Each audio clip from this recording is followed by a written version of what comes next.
नमस्कार जय जगन्नाथ सांग माने आज बंधाकोबी रे मात्र 10 मिनिट रे बढ़िया जलखियाटीए तैयारी करिबा।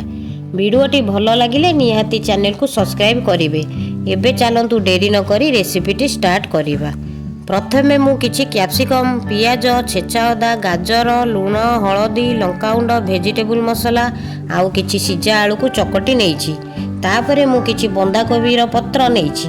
मु एठी 5-6टा बंधाकोबी पत्र नेइछि।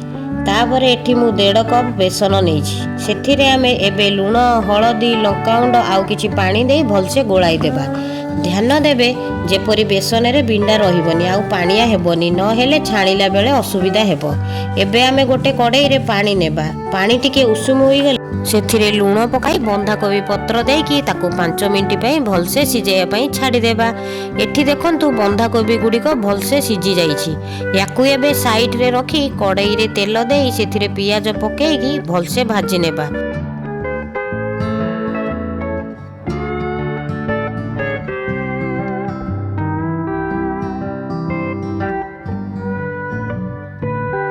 पियाज भलसे भाजी हेला परे एबे सेथिरे छेचा अदा पकाइबा।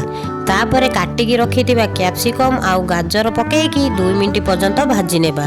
भाजी हेला परे सेथिरे एबे गुंड मसला गुडी को देई सिजिबा पई छाडी देबा। एबे सेथिरे चकटा आलू देई भलसे मिक्स करि देबा।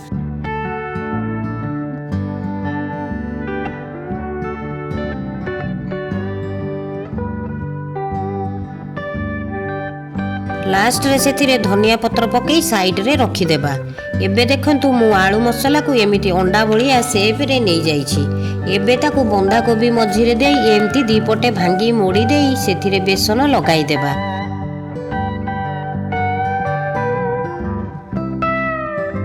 बेसन लगेई की छाणीला बेले बंधाकोबी पत्र खोलिबनी। एमिति मु सब बंधाकोबी पत्र गुडी को करि देइछि।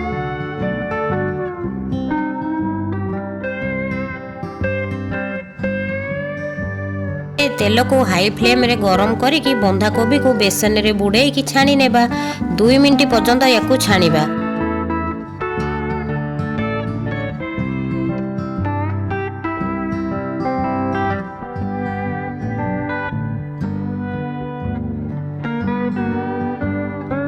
एबे रेडी हो जाइए अति सुआदिया बंधाकोबी रे जलखिया से पुणी कम समय रे। वीडियोटी भल लगिले निश्चिंत चैनल को सब्सक्राइब करिवे।